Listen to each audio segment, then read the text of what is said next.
எப்படி சரியான பயிற்சி இல்லாம ஒரு விஷயத்துல எக்ஸ்பர்ட் ஆக முடியாதோ, அதே மாதிரி இங்கிலீஷ் வீடியோ பார்க்கறதுனாலயோ, இங்கிலீஷ் நியூஸ் பேப்பர் படிக்கிறதுனாலயோ நாம ஸ்போக்கன் இங்கிலீஷை திறம்பட கத்துக்க முடியாது. இங்கிலீஷை எளிமையா கத்துக்கணும் அப்படின்னா அதை பேசி பயிற்சி பண்றதுக்கு ஒரு ஈஸியான சூழ்நிலை அப்படின்றது தேவை.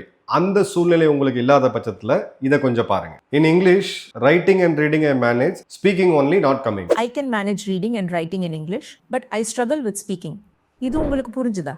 பாத்தீங்களா, லாஜிக்கோட இன்ஸ்டன்ட் கரெக்ஷன். இந்த இங்கிலீஷை ஒரு ஸ்கூல்ல படிக்கிற மாதிரி கத்து கொடுக்காம பிராக்டிக்கலா பேச வச்சு பயிற்சி கொடுத்து கத்து கொடுக்குறாங்க. குறிப்பா நம்ம மைண்ட்ல நடக்கக்கூடிய இந்த தமிழ் டு இங்கிலீஷ் டிரான்ஸ்லேஷனை விரைவாக்குறதுக்கு இவங்க தமிழ் டு இங்கிலீஷ் பயிற்சியை ரொம்ப எஃபெக்டிவா கொடுக்குறாங்க. ஆல்சோ மற்ற கோர்ஸ்ல உங்களோட ஸ்பீக்கிங் பிராக்டிஸ் டைம் அப்படின்றது ரொம்ப கம்மியா இருக்கும். ஆன்லைன்ல டீச்சர் வர வரைக்கும் நீங்க வெயிட் பண்ணும். ஆனா சூப்பர்னோவா ஏல 24/7 உங்க கம்ஃபர்ட்ல நீங்க எங்க வேணா கத்துக்கலாம். உங்களுடைய specific task, tell me about your self, client interview, இந்த மாதிரி ஸ்பெசிபிக் டாஸ்கையும் எத்தனை முறை வேணாலும் நீங்க மீண்டும் மீண்டும் பேசி பயிற்சி பண்ணி இந்த இடத்துல நீங்க இதை மாஸ்டரி ஆக்கலாம். இது தவிர உங்களை மானிட்டர் பண்ண, உங்களை கைட் பண்ண ஒரு ஹேபிட் மென்டரும் ப்ரொவைட் பண்றாங்க. இவ்வளோ ஃபியூச்சர்ஸ் எல்லாம் சேர்ந்து நீங்க சாட் ஜிபிடிலயோ ஜெமினிலயோ உங்களுக்கு கிடைக்குமானா சத்தியமா அதுக்கு வாய்ப்பே கிடையாது. ஸோ இனி இங்கிலீஷ்னால உங்க வேலை வாய்ப்புல உங்களுக்கு எந்த குறையும் இருக்கக்கூடாது. டிஸ்கிரிப்ஷன்ல இருக்கக்கூடிய லிங்கை கிளிக் பண்ணி 75% ஆஃபரோட Supernova spoken English AI course ஒரு முறை ட்ரை பண்ணி பாருங்க.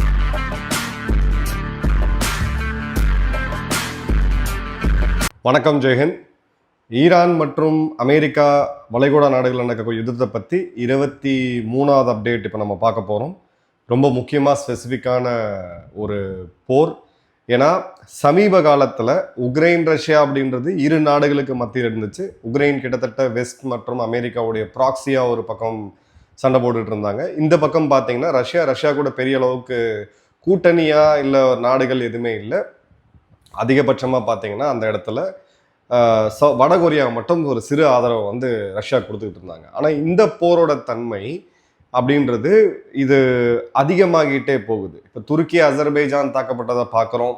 அசர்பைஜானை நாங்கள் தாக்கலை அப்படின்னு சொல்லி இப்போ ஈரான் சொல்கிறாங்க. அமெரிக்காவுடைய ஆயில் டேங்கர்ஸை இப்போ குறி வச்சு ஈரான் தாக்க ஆரம்பிச்சிருக்காங்க. ஸோ இந்த 7 நாட்கள் போரை அனலைஸ் பண்ணி கொஞ்சம் டீப்பாக பார்த்தோம்னா, முதல் நாள் பேலஸ்டிக் ரக ஏவுகணைகள் அதிகமாக பயன்படுத்தினாங்க. ஃபட்டா 1 குறிப்பாக, அதாவது அவங்களுடைய பழைய மிசைல் ஆர்சனல். ட்ரோன் கம்மியாக இருந்துச்சு.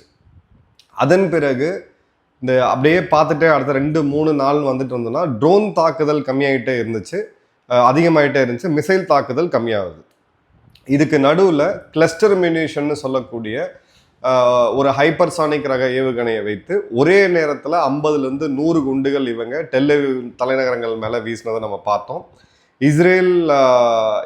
இஸ்ரேலோடைய ஏர் டிஃபென்ஸ் சிஸ்டமுமே இப்போ பார்த்தீங்கன்னா ஒரு 90% அக்யூரசியில் ஒர்க் ஆகுது. இருந்தாலும் போன முறை 12 நாட்கள் அந்த யுத்தத்தில் இருந்ததை விட இஸ்ரேலிய மக்கள் இப்போ பெருமளவுக்கு சிரமத்தை வந்து பார்க்குறாங்க. ஏன்னா அந்தளவுக்கு இன்டென்சிவாக டெல்லவிவ் போன்ற நகரங்களில், தலைநகரங்களில் இந்த குண்டு தாக்குதல் அப்படின்றது இருக்கு. நேற்று அதாவது இன்னைக்கு மார்ச் 6ஆம் தேதி ஒரு 1:30 மணி இந்திய நேரப்படி முதல் முறையா யுஏஇல இருக்கவங்களுக்கு மிசைல் அட்டாக்கான மெசேஜ் வருது. வெளியில போகாதீங்க அப்படின்ற மெசேஜ் வருது.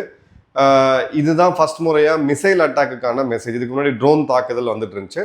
பட் கடவுள் புண்ணியத்தில் இப்போ வரைக்கும் மிசைல் தாக்குதல் எதுவும் நடத்தலை. இந்திய நேரம் இரவு மணிக்கு 8 மணிக்கு மேலே இந்த வீடியோ நம்ம ரெக்கார்ட் பண்ணுறோம். ஒருவேளை இன்று இரவு தாக்குதல் நடத்துறதுக்கான வாய்ப்புகள் இருக்குது. அதை நம்ம நாளைக்கு ஒரு அப்டேட்டில் கண்டிப்பாக கொடுப்போம். ஸோ இப்போ இந்த இடத்துல இது ஈரான் எல்லையில் ஆரம்பித்து அப்படியே அடுத்தடுத்த நாடுகள் போய் இப்போ பார்த்தீங்கன்னா அசர்பைஜான் வரைக்கும் இது போயிருச்சு. அதாவது தெற்கு காக்காசஸ் ரீஜன் சொல்லக்கூடிய அந்த பகுதி வரைக்கும் போயிருச்சு. சைப்ரஸ் இப்போ தாக்கப்பட்டிருக்கு. இதோடைய தாக்கம் ஷியா பிரிவு இஸ்லாமியர்கள் அதிகமாக வசிக்கக்கூடிய பாகிஸ்தானில் நம்ம பார்க்க முடியுது. இந்தியாவிலே பார்த்தீங்கன்னா காஷ்மீரில் போராட்டங்கள் நடந்ததை பார்த்தோம். கிட்டத்தட்ட 26 நகரங்களில் இந்தியாவில் இதுக்கான போராட்டம்லாம் நடந்ததை நம்ம பார்த்தோம். ஆனால் இந்தியாவில் பெருமளவுக்கு வன்முறையெல்லாம் இல்லை, கட்டுப்படுத்தப்பட்டிருக்கு. இப்போது இந்த நேரத்தில் தான் இலங்கைக்கு அருகில் சர்வதேச கடல் எல்லைக்கு அருகில் சென்றுக்கிட்டு இருந்த ஒரு ஈரானிய போர்க்கப்பல் IRIC தேனா மூழ்கடிக்கப்பட்டுச்சு அமெரிக்காவுடைய கடற்படையினால. இன்னொரு கப்பல் இப்போ அவங்க அம்பன் தோட்டாக்கு, அதாவது இலங்கையில் இப்போ அந்த போர்ட்கால் கொடுத்து தஞ்சம் அடைஞ்சிருக்காங்க. ஸோ இந்த கலோபரத்தில் மிக முக்கியமாக நம்ம பார்க்க வேண்டியது அப்படின்னு பார்த்தீங்கன்னா பாகிஸ்தான். ஏன்னா பாகிஸ்தானுக்கும் சவுதிக்கும் ஒரு டிஃபென்ஸ் அக்ரிமெண்ட் இருக்கிறத பற்றி நான் ஏற்கனவே சொல்லியிருந்தேன். பாகிஸ்தான் தன்னுடைய ஏர் டிஃபென்ஸ் லை-90 போன்ற பேட்டரிஸை வீரர்களோட சவுதிக்கு அனுப்பிச்சு வச்சதை நம்ம பார்த்தோம். பாகிஸ்தான் ஈரானுக்கு ஒரு ஃப்ரெண்ட்லி வார்னிங் கொடுத்தாங்க அப்படின்றத பார்த்தோம். அதே மாதிரி ரகசியமாக அமெரிக்காட்ட காசு வாங்கிட்டு பாகிஸ்தான் தன்னுடைய விமானத்தளத்தையும் அமெரிக்காவுடைய ட்ரோன் பயன்பாட்டுக்கு ஈரானுக்கு எதிராக விட்டதை நம்ம பார்த்தோம். இந்த இடத்துல பாகிஸ்தானுடைய மிகப்பெரிய ஃபால்ட் லைன் எங்கே, இது ஏன் ஒரு டேஞ்சரஸான கேம் பாகிஸ்தானுக்கு, அதை வச்சு இந்தியா பாகிஸ்தானுடைய அரசியலும் வந்து பெரிய அளவுக்கு மாறும். ஏன்னா ஈரானுக்கு பிறகு அதிகமாக ஷியா இஸ்லாமியர்களை கொண்ட நாடு அப்படின்னு பார்த்தீங்கன்னா பாகிஸ்தான் தான். இன்ஃபேக்ட் முகமது அலி ஜின்னா இவங்க ஃபவுண்டிங் ஃபாதர்னு சொல்லக்கூடியவர், இவரே பார்த்தீங்கன்னா ஒரு ஷியா இஸ்லாமியர் தான். ஸோ இந்த இடத்துல 15-20% வரைக்குமான பாப்புலேஷன் கணிசமான அளவுக்கு, அதாவது இரண்டாவது மிகப்பெரிய ஷியா பாப்புலேஷனை கொண்ட நாடாக பாகிஸ்தான் இருக்கிறதுனால ஈரான் நாளைக்கு விழுந்தால் இது மிகப்பெரிய ஒரு கேள்வி.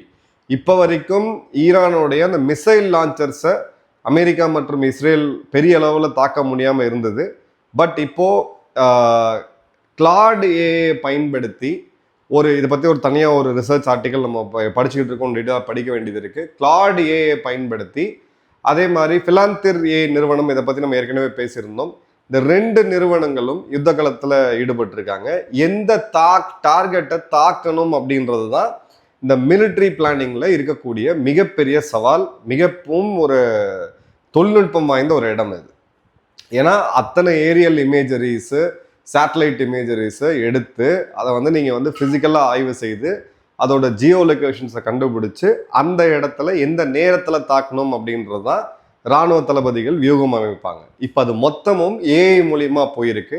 ஆட்டோமேட்டட் வார்ஃபேருக்குள்ளே போய் ஈரானுடைய கணிசமான அளவுக்கு, அதாவது 1-2 ஃபஸ்ட்டு 4 நாட்களை விட 5, 6, 7 இந்த கடைசி 3 நாட்களில் ஈரானுடைய மிசைல் லான்ச்சிங் கேப்பபிலிட்டிக்கு ஒரு மிகப்பெரிய தாக்கத்தை அமெரிக்காவும் இஸ்ரேலும் கொடுத்துருக்குறாங்க அப்படின்றத பார்க்குறோம். ஸோ வரக்கூடிய காலங்களில் மிசைல் ஏவக்கூடிய கேப்பபிலிட்டி அப்படின்றது ஈரானது பெருமளவுக்கு கம்மியாகும். ஆனால் ட்ரோன்ஸ் அவங்கக்கிட்ட தேவையான அளவுக்கு இருக்குது, தேவையான அளவுக்கு உற்பத்தியும் பண்ண முடியும். ட்ரோன் தாக்குதலை அவங்க அதிகப்படுத்திக்கிட்டே இருப்பாங்க அப்படின்ட்டு. இப்போ உள்ளுக்குள்ள ஒரு பெரிய சித்து விளையாட்டும் இருக்கு அப்படின்றத பார்க்குறோம். அந்த சித்து விளையாட்டு என்னன்னா, கத்தாரோடைய வெளியுறவுத்துறை அமைச்சர் என்ன சொல்றாருன்னா, அவங்க கத்தார் எனர்ஜி இப்போ எல்என்ஜி ப்ரொடக்ஷன் கம்ப்ளீட்டாக நிறுத்திட்டாங்க. ஃபோர்ஸ் மெஜூரே அப்படின்ற கிளாஸை வந்து இன்வோக் பண்ணதுனால இனி அதாவது எல்என்ஜியோட ப்ரைஸ் ஐரோப்பாவில் கிட்டத்தட்ட 60% ஷூட் அப் ஆகிருக்கிறத நம்ம பார்க்குறோம். இப்போ எல்என்ஜியோடைய வரத்து கம்மியானதுனால பல தொழில் நிறுவனங்கள், உதாரணத்துக்கு டாட்டாவில் இருக்கக்கூடிய நண்பர்களும் சொல்லியிருந்தாரு, சனந்த் அவங்களுடைய குஜராத்தில் இருக்கக்கூடிய பிளான்ட்டை ப்ரொடக்ஷனை கொஞ்சம் ஸ்லோ பண்ண வேண்டியதாக இருக்குன்ட்டு. இது 7வது நாள் இந்த போரால் ஏற்பட்ட தாக்கம். கத்தாருடைய வெளியுறவுத்துறை அமைச்சர் என்ன சொல்றாருன்னா, மிச்ச நாடுகளும் எல்என்ஜியை கட் பண்ணணும், ஆயிலை கட் பண்ணுங்க, $150 பெர் பேரலுக்கு இது போய் நிற்கணும் அப்படின்ட்டு. இவங்களோட உள்ள இருக்கக்கூடிய எய்ம் என்ன அப்படின்னா, இப்போ கோவிட் டைம்ல $20 இருந்த கச்சா எண்ணெய் அப்போ அவங்களுக்கு வந்து பெரிய அளவுக்கு அதில் வருமானம் ஈட்ட முடியல. அதன் பிறகு $70 வந்துச்சு. இப்போ $70 $87 வரைக்கும் ட்ரேட் ஆகிட்டு இருக்கு. இப்போ இந்த நேரத்தில் $150 கொண்டு போனாங்கன்னா பாதி கச்சா எண்ணெயை கொடுத்து, அவ்வளோ கச்சா எண்ணெயும் கொடுக்காம நீங்கள் பாதி எண்ணெயை கொடுத்து கிட்டத்தட்ட 3-4 மடங்கு லாபம் சம்பாதிக்க முடியும். அதன் மூலமாக பொருள் ஈட்டலாம். அப்படின்ற போது ஒரு இடத்துல நம்ம கொஞ்சம் டீப்பாக பார்த்தோம் அப்படின்னா, இந்த இடத்துல ஈரான் தாக்கக்கூடிய, கத்தாரை தாக்கக்கூடிய இந்த எல்என்ஜி மற்றும் சவுதி அராம்கோ நிறுவனம் இவங்களுடைய எண்ணெய் கிணறுகள் தாக்குதலில் ஒருவேளை உள்ளுக்குள்ள செட்டிங் இருக்கிறதுக்கான வாய்ப்பும் அதிகமாக இருக்கு. ஏன்னா வெளியிலிருந்து பார்க்கும்போது அந்த நாடுகள் பதட்டமாக இருந்தாலும் அரசுக்கு மிகப்பெரிய வருமானம் அப்படின்றது இருக்கு. இப்போ இதில் பாதிக்கப்பட போகக்கூடியது யாரு அப்படின்னு பார்த்தீங்கன்னா, இதே ஆயில் அண்ட் கேஸை வாங்கக்கூடிய நாடுகள். அதாவது ஆப்கானிஸ்தானில் ஆரம்பித்து இந்த பக்கம் இருக்கக்கூடிய ஜப்பான் வரைக்கும் அநேகமான நாடுகள், ஆசியாவில் இருக்கக்கூடிய அனைத்து நாடுகளும் இவங்க கிட்ட தான் நம்ம இம்போர்ட் பண்ணிட்டு இருக்கிறோம். ஸோ இதுக்கு உள்ள ஒரு அரசியல் இருக்கு. கத்தார் இந்த தவறை செஞ்சாங்க. இது வந்து பிரிசனர்ஸ் டயலமா அப்படின்னு சொல்லுவாங்க. மேனேஜ்மெண்ட்டில் படிச்சவங்களுக்கு இதை பற்றி ஒரு பாடமே வந்திருக்கும், பிரிசனர்ஸ் டயலமா பற்றி. ஏன்னா இந்த ஆயில் ப்ரொடியூசிங் நேஷன்ஸ் எப்பப்பெல்லாம் இந்த ஒன்று கூடி இந்த மாதிரியான காட்டலை பண்ணணும்னு நினைச்சாங்களோ அப்பப்பெல்லாம் அவங்க பேரழிவை சந்திச்சிருக்காங்க. இவங்க இன்னமும் புரியாம விளையாடிட்டு இருக்காங்கன்னு தெரியுது. இப்போ பாகிஸ்தான்ல இருக்கக்கூடிய பிரச்சனை என்னன்னா, ஈரானுக்கும் இவங்களுக்கும் ஒரு 1000 கிலோமீட்டர் பார்டர் இருக்கு. இந்த 1000 கிலோமீட்டர் பார்டர்ல பலுச்சிஸ்தான் ஒட்டிருக்கக்கூடிய பகுதி, அதே மாதிரி ஈரான்ல இருக்கக்கூடிய சிஸ்தான் பலுச்சிஸ்தான், இதுல பாத்தீங்க அப்படின்னா ஷியா மிலிட்டன்ஸும் இருக்கிறாங்க, அதே மாதிரி சுன்னி மிலிட்டன்ஸும் இருக்கிறாங்க. இந்த இடத்துல நாளைக்கு சிரியா மாதிரியோ இல்லை ஈராக் மாதிரியோ ஈரான் மாறுச்சு அப்படின்னா பாகிஸ்தானுடைய கதை அப்படின்றது ரொம்ப கிளைமேக்ஸுக்கு நெருங்கி வந்துடும். ஏன்னா போன முறை சிரியா வீழ்த்தப்பட்ட போது ஜைனோபியான் பிரிகேட் அப்படின்னு சொல்லக்கூடிய ஒரு அமைப்பு அங்க இருக்கக்கூடிய ஷியா பிரிவு இளைஞர்களை பெருமளவுக்கு ரெக்ரூட் பண்ணாங்க. அதுக்கு எதிராக ஐஎஸ்கேபின்ற அமைப்பு சுன்னி பிரிவு இளைஞர்களை இது பண்ணி ரெண்டுமே மிகப்பெரிய ஒரு பயங்கரவாத அமைப்பாக மாறிச்சு. அந்த ஐஎஸ்கேபி தான் இந்த ஷியாவோடைய மாஸ்கை தாக்கி இவங்க ஐஎஸ்ஐக்கு கீழே வரக்கூடிய ஒரு அமைப்பு. இந்த 31 மக்கள் பொதுமக்கள் ஷியா பிரிவு இஸ்லாமியர்கள் இங்கே பாகிஸ்தானில் கொல்லப்பட்டதை பார்த்தோம். ஸோ இது வந்து பார்த்தீங்க அப்படின்னா ஆப்கான் தாலிபான் இஷ்யூ ஏற்கனவே போயிட்டு இருக்கு. பாகிஸ்தானில் சுற்றி என்ன நடக்குதுன்னு பாருங்க. இந்திய பாகிஸ்தான் எல்லை என்றைக்குமே ஒரு பெர்மனன்ட் எதிரி. பாகிஸ்தானால் நினச்சா கூட இங்கே இராணுவத்தை அகற்ற முடியாது. எப்பயுமே பதட்டமாக இருக்கக்கூடிய ஒரு பகுதி. இன்னொரு சைடு ஈரான் பார்டர் ஓரளவுக்கு ஓகேவா இருந்துச்சு, ஸ்மகிள் பண்ணக்கூடிய ஒரு ரூட்டாகவும் இருந்துச்சு. இப்போ அந்த பகுதி ஃபெயில் ஆச்சுன்னா அங்கே இருக்கக்கூடிய, அதாவது கிழக்கு ஈரான் இருக்கக்கூடிய மக்கள் மேற்கு ஈரானுக்கோ நகரங்களுக்கோ நோக்கி போக போகிறது கிடையாது. அவங்க பாகிஸ்தானுக்குள்ளே தான் வரப்போகிறாங்க. அகதிகளாக இருக்கிறாங்கன்னா அதுதான் ப்ரீடிங் கிரவுண்ட் பயங்கரவாதிகளுக்கு. ஏற்கனவே பயங்கரவாதத்துக்கு ஒரு நாடு இருக்குது அப்படின்னா அது பாகிஸ்தான் தான்.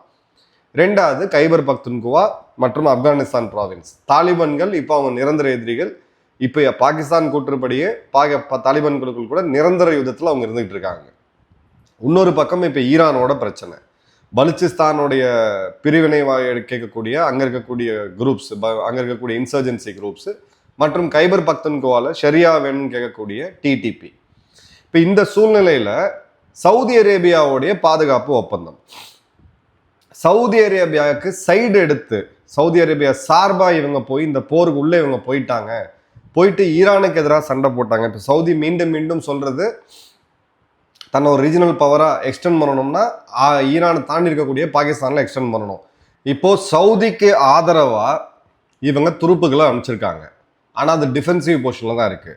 நாளைக்கு சவுதிக்கு ஆதரவாக ஈரான் மீது இவங்க ஒரு போர் தொடுத்தாலோ இல்லை அமெரிக்கா கிட்ட காசு வாங்கிட்டு ஈரான் மீது காட்டி கொடுத்து ஒரு போர் தொடுத்தாலோ 15% 20% ஷியாக்கள், 25 கோடி மக்களில் கிட்டத்தட்ட 5-6 கோடி மக்கள் அங்கே ஷியா பிரிவு இஸ்லாமியர்கள் இருக்காங்க.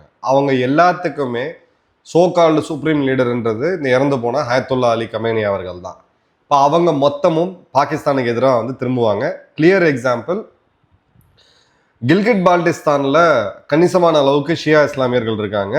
அங்கே இருக்கக்கூடிய ஒரு லீடர் அல்லாமா ராஜா நசீர் அப்பாஸ் நேரடியாக பாகிஸ்தான் அரசாங்கத்துக்கு எச்சரிக்கை விடுத்திருக்காப்புல, எந்த காரணத்துக்காகவும் இந்த போர்ட் ஆஃப் பீஸில் இருக்கக்கூடாது, ஈரானுக்கு எதிராக போகக்கூடாது, போச்சுன்னா நாங்கள் இங்கே வந்து இறங்கி ஒரு பெரிய ஒரு போராட்டத்தை வந்து பண்ணுவோம், நாங்கள் தனியாக பிரிஞ்சு போவோம் அப்படின்ட்டு. ஸோ இதனால் வரை சைலண்டாக இருந்த கில்கிட் பால்டிஸ்தானும் இப்போ பிரச்சனையில் வந்திருக்கு.